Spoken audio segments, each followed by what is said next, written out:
खुलुमबाय फुंबिलिनि खौराङाव बयखौबो बरायबाय। दिनै 2 जुलाइ 2024 दासिम मोननैसो खौरां लानानै फैदों। आसा खालामो बयबो खौरांखौ खोनासंलांगोन होनना। दानिया फैदो दिनैनि खौराङाव। गिबि खौराङाव दङ चिरांनि कुसुं दैसायाव मासे दान्थाल मैदेर बुन्दानि उतपात। चिरां जिल्ला भारत भुटान सिमना रुनिकाटा फरेस्ट रेन्जनि बेन्दोंआव थानाय 2 नं कुसुं दैसा गामिनि थागिबि सोमब्ला मोसाहारि, बिसन बसुमतारि आरो जारौ नार्जारिमोननि PMAY सरखारि न'खौ सिफायलाङो। मिथिनो मोननाय बादिब्ला बे मैदेर दान्थाला रिफु अरननिफ्राय ओंखारबोदों। जाथाय जानाय सुबुङा फोरमायनाय बादिब्ला मोनानि 1:50 समाव हाग्रानि मैदेरा फैनानै माइ, गय, थालिर, औवाखौ गाफायनानै खहा खालामो। लोगोसे उन्दुफुबाय थानाय समाव न'खौ नारफायो आरो न'नि इन्जुरा बायनानै गोग्लैयो। बे जाथायाव रावबो जिउ खहा जायासै। खुनुरुखुमैसो जिउखौ रैखा खालामनो हायो होनना मिथिनो मोननाय जादों। नैथि खौराङाव दङ हादराव 3 गोदान आयेन। बे खेबाव बयबो सांग्रां जानाया गोनांथारसै। सोरखौबा थगायनाय, खावनाय आरो दाय खालामग्राफोरा मोनसिगोन गोख्रोंनिफ्राय गोख्रोंसिन साजा। हादरनि गेजेराव दायनिगिरिफोरनि थाखाय लानानै फैबाय 3 गोदान आयेन। Indian justice code, Indian civil security code आरो इन्डियान एभिडेन्स एक्ट। बे 3 आयेनखौ मैयानिफ्राय जागायबाय। रायजो राजाफोरा बे आयेननि सायाव सांग्रां जानाया गोनांथारसै। सेथि आयेनाव दङ जुदि सोरबा सुबुङा नंखाय बाथ्राजों जुलिनि खोथा बुंफ्लानानै आइजोखौ देहायारि सोमोन्दो लाखियोब्ला 10 बोसोर जोबथेसालि आरो गोबां जुरिमानाबो होनांगोन। नैथि आयेनाव दङ हारियारि दाङाबाजिनि गेजेरजों सोरखौबा बुथारोब्ला एबा जिउ फोजोबोब्ला थोंजोङै दायनिगिरिया गोख्रों साजा मोननांगोन। बेजों लोगोसेनो गथ'सा फाननाय आरो गथ'सा फालांगि खालामनायाबो आयेननि नोजोराव गिदिर दायनिगिरि जागोन।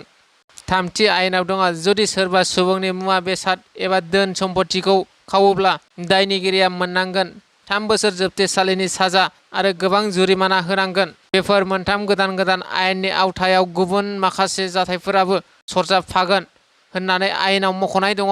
दायनिगिरिफोरा बे खेबनिफ्राय 3 आयेननि गेजेरजों साजा मोनगोना रोखा जाबाय। थामथि खौराङाव दङ सासे बर'आ गोमानानै दङ।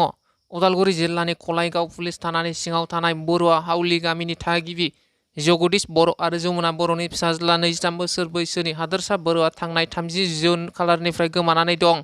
खौरां मोननाय बादिब्ला हादोरसा बर'आ थांनाय 30 जुन रबिबार बारायखालि फुंनि 10 रिंगासो समाव गावनि जोनोम न'निफ्राय गंसे गोजाम लेडिज साइकेल लाना ओंखारलांदोंमोन। नाथाय दिनैसिम गावनि न' फारसे फैफिनाखै। खाथि खाला गामिजों लोगोसे कलाइगाव ओनसोलाव नायसंनाय जाबायब्लाबो खौरां मोननाय जायाखै होनना न'खरनिफ्राय फोरमायदों। गोमानाय जाथायखौ लाना न'खरा कलाइगाव थानायाव गांसे गसर लाइ गथायो। मख'जायोदि हादोरसा बर'आ न'निफ्राय ओंखारबोनायाव गांसे ग्रे कालारनि जेकेट, गोसोम गाबनि लंपेन्ट गानदोंमोन। नुनायाव सेंग्राया गुफुर गाबनि, खानाया गोसोम, गोलाव, गोजौआ 5 फिट 6 इंसि जागोन। बर' रावजों लोगोसे असमिया आरो हिन्दीबो बुंनो हायो। फोरमायनाय जायोदि गोसोआरि नोरजिया जानाया थाखो 10 आव फरायनाय समाव गिदिर बेराम जानायनि उनाव गोसोआरि बेरामा थालांदों होनना फोरमायदों न'खरनि सुबुंफोरा। बेनिखायनो सोरबाफोर नुसनोब्ला न'खराव खौरां हरनो खावलायदों न'खरनि सुबुंफोरा। जानबुं नम्बर 9678125811। ब्रैथि खौराङाव दङ बाक्सा जिल्लानि बरमायाव मिजिंसा ब्रह्मआ फिजिअथेरापिनि केन्द्र बेखेवदों। मैया बाक्सा जिल्लानि बरमायाव थानाय एसटि जन स्कुल साखाथियाव डक्टर मिजिंसा ब्रह्मआ पेरालाइसिस निउर' स्पाइन रिहाबिलिटेसन सेन्टार बेखेवो। बेफोर गथ'साफोर आरो बैसो जानाय सुबुंफोरा देहायारि लोरबां जानानै थाबायनो हाया, देहानि अंगफोरा माबा मोनसे जाहोनाव लोरबां जानाय बिथांमोना बे सेन्टाराव फाहामथाय लाफैनो हागोन। बरमा बिधान सभा बियाबनि MLA भुपेन बर' आरो बर' सावथुन मुलुगनि मुंदांखा देंखोगिरि सुलेखा बसुमतारिनि जथायै नुजाथिनायाव डक्टर मिजिंसा ब्रह्म फिजिअथेरापिनि केन्द्रखौ बेखेवनानै होयो। बाथि खौराङाव दङ बर' खौरांगिरिफोरखौ बायदिसिना बाथ्रा बुंनानै गाज्रि मुं सुग्रा मुलुग रानि ब्रह्मआ बर' खौरांगिरिफोरनि सायाव गाज्रि मुं सुनानै बर' खौरांगिरिफोरखौ समाजाव गुलुं गुजुं खालामो बुंनायनि थाखाय वासिंखुं फेसबुक पेजनि बिगोमा मुलुग रानि ब्रह्मखौ बर' खौरांगिरिफोरा 24 घन्टानि गेजेराव निमाहा बिनो खावलायदों आरो निमाहा बियाब्ला खौरांगिरिफ्रा आयेननि राहा लानाय जासिगोन होनना बुंदों। बड'लेण्ड डिजिटेल जार्नालिस्ट एस'सिएशन बर' खौरांगिरि गौथुमा मान हानि केस डिफिनिसन केस होनो थाखाय राहा लानाय जासिगोन होनना गोख्रोङै बुंहरदों।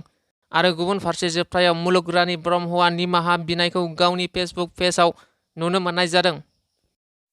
द'थि खौराङाव दङ रायजोआव हान्थामेला बिफाननि गोदान नेमखान्थि। साखा खबथाम आरो साखा खबनै गारि सालायगिरिफोरनि थाखाय मिथिनानै लानो गोनां जायखिजाया रोखोमनि साखा खबनै आरो साखा खबथाम जेरै अट' रिक्सा, इ रिक्सा लोगोसे मटर साइकेल बायदि गारिफोरा होनांनाय नंला। जायखिजाया रोखोमनि जुरिमाना। नाथाय मटर साइकेल सालायगिरिफोरा मटर साइकेल सालायनाय समाव हेलमेट गानथारनांगोन। हेलमेट गानाब्ला फाइननिफ्राय रैखा मोननाय नङा। गोसो होनो गोनां बाथ्राया बेसोदि फाइन दाननायनि सोलायै गाव गावनि बिबानखौ गोसोआव लानानै गारिखौ सालायनो थाखाय बिबान होदों साखा खबथाम आरो साखा खबनै गारि सालायगिरिफोरखौ। बे नेमखान्थिफोरखौ क'क्राझार सहराव मोनसे सांग्रांथियारि बोसोननि गेजेरजों फोसावनानै होदों क'क्राझार जिल्ला हान्थामेला बिफाननि मावख'गिरि दजेन बसुमतारिया। मैया 1 जुलाइनिफ्राय 31 जुलाइसिम गासै बे दानसिमहालागै बे सांग्रांथिजों लोगोसे नेमखान्थिखौ फोसावनाय हाबाफारिखौ क'क्राझार सहराव जागायदों क'क्राझार जिल्ला हान्थामेला बिफाना।